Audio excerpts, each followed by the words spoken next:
yeah, let's just start off. What kind of got you into wrestling growing up? Uh, back when I was younger, my cousin put it on Sunday Night Heat, and it was showing a replay of Shawn Michaels joining the WO, and I recognized Shawn Michaels in the old video games like SmackDown. Here comes the, I'm sorry, SmackDown 2, Mm. WWF Attitude, and that I've been hooked ever since. Trying to learn more about it, and Mhm. it wasn't until 2005, 2006, um, when I got into TNA Impact, and I was just intrigued by just the whole atmosphere, by the setup, the tunnel, wrestling talent that they had. Uh, that's when I made up my mind. I was probably 12 years old. Made up my mind I wanted to be a pro wrestler, and you know, I hit up a couple when I was 13. They told me I was too young. I just said, screw it. I'm gonna get on the trampoline. And I with myself until I turned 15 and was able to get trained uh, and Big Daddy Eric Edwards. His name is Kozone. Originally trained me, taught at the beginning, foundation of wrestling. Mhm. Still my day. And that was back. That was SCWA. 2008, they were doing things at Wentworth National Guard Armory, Mhm. which was right up the street from the high school. So that's, I feel like everything was meant to happen. Like, so I was off the distance where I was at it, where they were doing pro wrestling, which I was crazy about it. Um, and yeah, they moved to North Carolina. They started their training facility, and I'd be there every day. Sometimes I'd be there and there would be no trainer.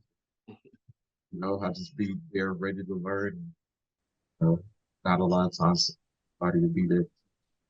Uh, and then the opportunity came about to go out and learn from other people, which is really when I started growing. Yeah, who were some of your like early influences that you kind of came in contact with? That I came in contact with when I met Marcellus King in SCD down to Charlotte. Guys like Patrick Price on Pro Wrestling Evo, and getting to learn guys like Cedric Alexander and Conley, seeing guys like that, and then being able to go to places like WWF and train with guys like Trevor Lee, and Andrew Everett, and Eric Royal, guys like that, just really helped me out. I looked up to a lot of people coming out. I was just a sponge, trying to soak up as much knowledge. And that goes to be the best that I can be in this sport. So, I mean, you came in a really good time, and around that 2012 era, that was a lot of guys like Trevor Lee, Andrew Everett. CWF was really running hard. A lot of guys that are names now who weren't names then. You really got to brush up shoulders with. I got to guys like Manny Garcia, guys like Chris Lee, a friend of mine, later became Firestar heavyweight champion. Around 2012, that's actually when I ran my first Firestar feud in North Carolina. And when we started running shows in Greensboro, I started using guys that I trained with at CWF. Mhm. People that I was familiar with, I thought was pretty cool, like yourself at our first show. Yeah. Um, yeah, it's just that's where Firestar got his start on me. Yeah, I didn't realize that was really one of the first shows that I was on, but I do remember Marcellus King was he looked like Bad News Brown, and you called him Even Worse News Brown, which I still laugh about today. 'Cause I thought that was the greatest. King, and King Marcellus, he came back to pro wrestling. Probably been about 7, 6, years since it's been the pro wrestling, and that shaped me life and training school. Got some reps in, and it's almost like he's gotten better. That's dope. All right, so what were some of your favorite opponents in your first couple years of wrestling? So I started wrestling in 2011 um, and to 2012. I enjoyed working with guys like Simply Perfect, all Simply Perfect, and I had a tag team partner named Sterling Von Erich, and together we were known as the Ring Warriors. We were just a throwaway tag team. Just two young kids, just had them get beat up. But to us, we took it very serious. I've never been in a real tag team. I took it serious, like Walmart, and I got us some Superman shirts. So we both wore Superman shirts. Had this nice long blonde curly hair, and I had my dreadlocks. Just had an interesting look. Felt like we had a special bond. As like got married, and I went and was wedding like 3 hours away from where I live. Rode to his wedding. I only think I was 21 years old. I was still like making trips like that to support him. I want to be a good tag team partner. No way, Jose. I felt like, especially in the early goings of my career, I just I love getting in the ring with just about anybody. Um, you always learn from anybody, no matter where they've been. Been in the ring with guys that never worked matches before. I've been in the ring with guys that's been wrestling, for fighting out any wrestling being a thing. So I had the pleasure of working with a lot of great. Yeah, that's really interesting. You talk about, kind of the brotherhood and the people you meet. You can make lifelong friends in this wrestling business, especially on the indies. And yeah, and some of the guys that you learn from, you always learn when you hook up with somebody, even if it's you learn what not to do, you learn something whenever you meet somebody new. That's pretty cool.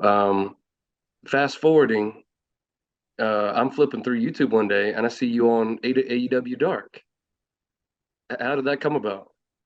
Well, it came about me mostly betting on myself. Um, One of my mentors at the time, rest in peace, New Jack, he was just pretty much saying, believe in myself, bet on myself. Just screw all the naysayers and the doubt you. And, I just said, okay, because I'm me as a teacher, I'm normally trying to push everybody else to, strive towards what they need to do in order to goals. I was like, okay, why don't I take my own advice for myself? So I did that, and I hit up the right people and got the email back. And next thing you know, I have an opportunity at AEW. Crazy for me, to look at the board with the lineup and see guys' names like Sting and Chris Jericho, and then Cody Rhodes, and then Griff Garrison, who's one of my students, and then my name on that same board. That world, um, just to be in that locker room. Same thing when I made my debut for NBA and Ring of Honor. I feel like I deserved it. It was surreal to me, that environment. But yeah, yeah, it was a great opportunity. Uh, just on that platform, a little bit that I've been. Yeah, what was going through your mind whenever you locked up with you wrestled Kazarian once when you were in a tag match against the Dark Order once, right? Went in there, did my thing, and you know, I didn't look like I was a stranger to the room, because I do it every day, and that's where my confidence. Um, and same thing when I wrestled Frankie Kazarian, um, I was very confident in my abilities to Me, I look at guys like Frankie Kazarian and Jay Lethal to be the best in the business, and I'm curious to see who I can hang. You know, I was able to go with Frankie Kazarian. I was same thing with Jay Lethal. I wrestled Jay Lethal last year. Uh, but yes, um, but yes, that's motivating. It's real motivating. Really makes me step up my game. Yeah, that's awesome. Let's talk a little bit about Firestar and kind of why you wanted to start it and why you wanted to train guys. So Firestar originally started as just a wrestling promotion. Um, when SCWA shut down back in 2020, I was really hurt because that was the only promotion I was getting booked at. That was pretty much the only reason that I knew. I didn't really know that wrestling was so big. All I knew about was SCWA. So I uh, I gotten together with a few friends and a couple mentors that I had in business. And they were advising me, this is how you do it, right way, save up money ways, and shit, you probably won't make any money. Um, some of this I was only prepared for.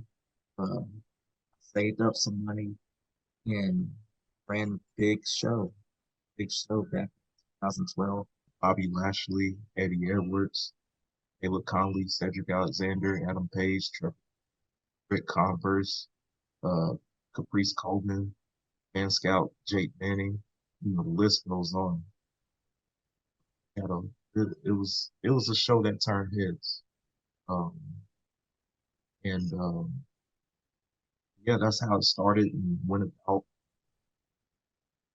And I had the pleasure of working with a lot of great people.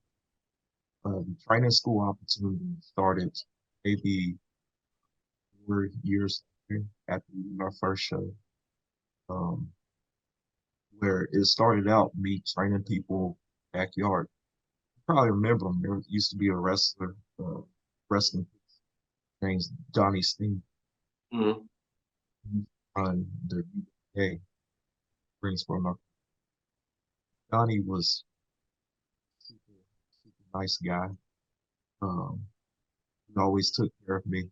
Even back when he did shows in Kinston, North Carolina, like we were right up from Greensboro, but he sold me his ring.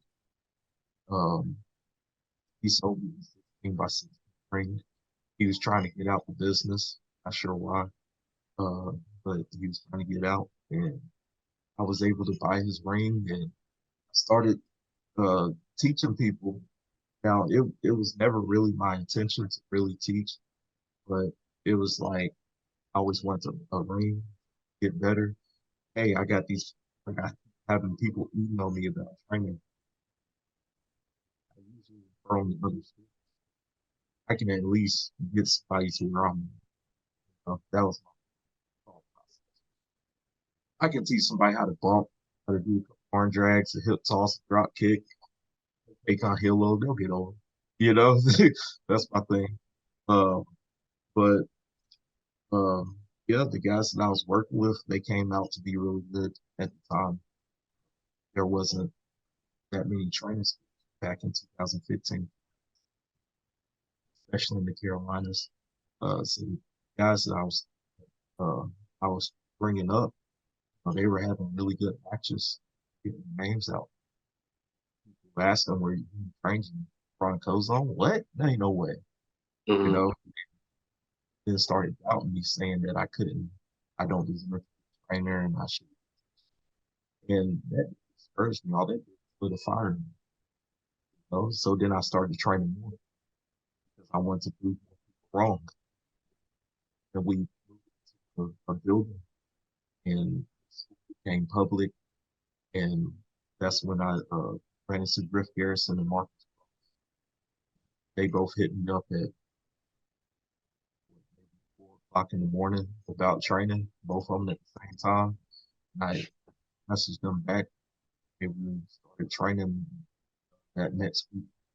But yeah, uh, guys like James Ryan, Griff Garrison, Mark, uh, Evan Turner, they they definitely helped um, out positive point to where people started looking at if uh, especially one of the uh, moments that really started for me was when Griff and at Ring of Honor.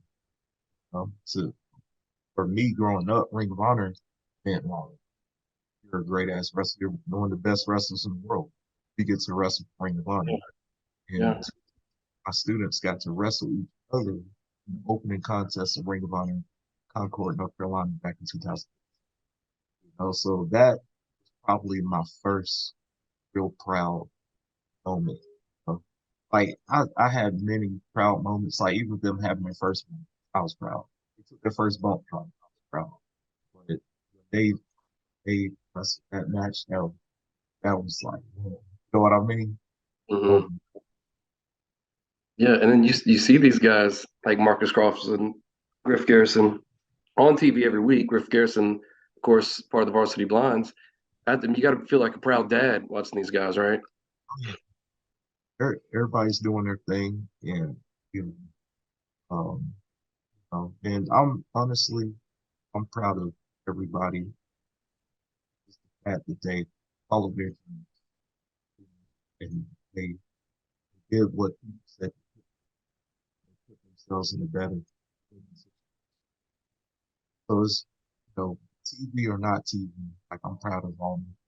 You got plenty of stuff to look back on, though. I mean, I'd even forgot about New Jack being there, but you said he was your mentor. That obviously meant a lot to you to have him at some of those shows. I mean, you had Bobby Lashley, Austin Theory was a big part of your shows at one point, and a lot of, he's huge now. Austin Theory, he was part of the W tryout DJ Hyde seminar uh, in Atlanta, Georgia, and he's probably like 8 years old, and I saw him. He had the look. I asked him how long he's been training because he worked a dope match, a dope match, and he said only 4 months. And I'm like, whoa. I said, okay, sir, give me your cell phone number. I'll be in touch. And when we had our Wrestle Revival event that year, 2006, part of the main event, and he went against AC. Later became independent world champion. Yeah, Austin Theory. Uh, yeah, I believe we're probably the first people to really book him outside of his home, like his home training school, WA4. New Jack originally hit me up back around 2015 when we were doing shows for the Boys and Girls Club, and he left me a voicemail. Hey, yo, this New Jack. And the only thing I knew about New Jack is that he uh, stabbed people, you Right. know. And I didn't we didn't need that at the Boys and Girls Club. You know what I mean? So I ignored the voice. And then 2017 he called me. I didn't know who was it. You got pal. Who I said, sure. Nervous, came through, and I didn't tell none of my students.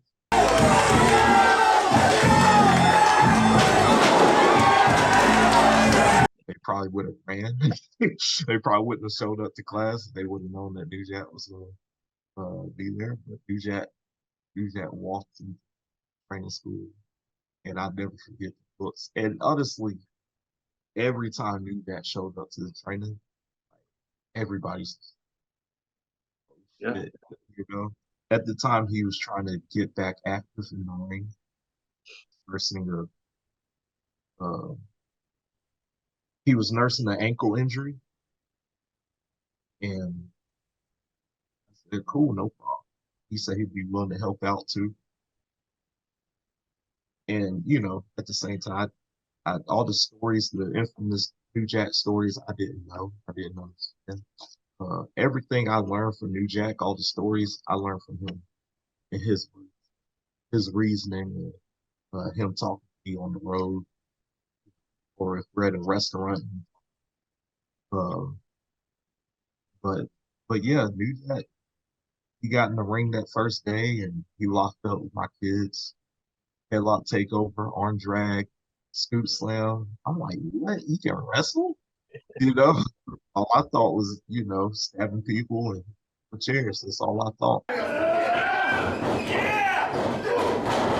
Not only that, but man, his promos, probably the best promo. You see, there's a new sheriff in town. And his name is New Jack. Not just me, but kids that were there training with him. That really cared. He wasn't selfish.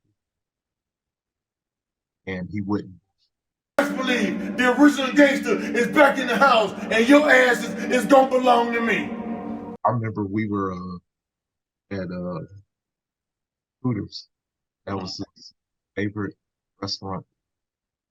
And some kid came up with a box of chocolate trying to sell a candy bar. That bought the whole box. Wow. That kid like $20-something box. I got kids. I said, I won't ever say a bad thing about you. God knows what it's all about. I heard you ripped them to pieces. Yeah, you got to see a whole different side of New Jack, and your students did too. I mean, they got to learn how to wrestle from him, which most people would think that's crazy, but man, that's what he was. He was a true wrestler, and he was a great personality, and he was always willing to give back. The reason why New Jack had to defend himself in the way that he did, because one, that's the only way he knows how.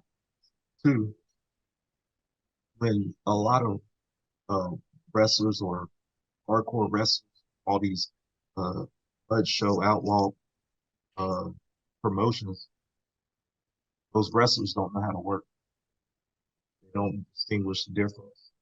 And New Jack has to protect himself, and then he run across people, have animosity, things that he said over his and then his ways he was brought up, how he's approached veteran in the locker room. Those is different. Those are his why some incidents happen, As far as how far he went, it's questionable.